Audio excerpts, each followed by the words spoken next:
À quelques mois de l'élection présidentielle, Nicolas Sarkozy était l'invité de l'émission de Laurence Ferrari, Punchline, ce mardi 29 septembre 2021. L'ancien président de la République était toutefois sous les projecteurs d'Europe 1 CNU, non pas pour défendre une ligne politique, mais pour la promotion de son livre Promenade, édition Hergé. L'entretien lui a permis de s'épancher longuement sur les questions de culture et de civilisation. Ne voulant pas être dans une logique partisane, il a souhaité dépasser les clivages politiques pour proposer des réflexions existentielles sur les Français, en prenant son propre exemple et celui de son épouse et mère de sa fille Giulia, Carla Bruni Sarkozy.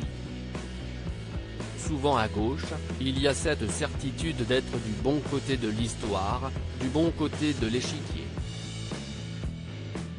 Et que tous ceux qui n'étaient pas comme eux n'étaient pas fréquentables. Quand j'avais rencontré Carla, un hiérarque socialiste m'avait dit « Moi, je ne pourrais pas tomber amoureux de quelqu'un qui n'est pas de gauche. » Le pauvre, à part être amoureux de lui, il n'a jamais dû être amoureux ce monsieur, confie Nicolas Sarkozy à la présentatrice. Au Parisien en 2011, Carla Bruni s'était épanchée sur l'épineuse question de ses préférences politiques. Elle avait ainsi expliqué en toute sincérité « J'ai fait partie d'une communauté d'artistes. On était bobos, on était de gauche, mais, à ce moment-là, je votais en Italie. Je n'ai jamais voté pour la gauche en France, et je vais vous dire, ce n'est pas maintenant que je vais m'y mettre.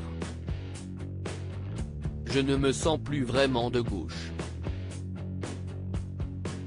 Laurence Ferrari a ensuite abordé un sujet qui transcende tous les clivages, celui de l'enfance et la lutte contre les maladies graves qui la touchent.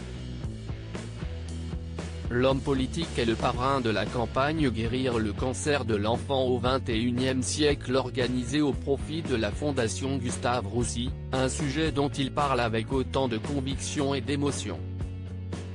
Le jeudi 30 septembre, Nicolas Sarkozy ne fera pas l'actualité pour des raisons éditoriales ni privées, mais judiciaires avec le verdict du procès Big Malion.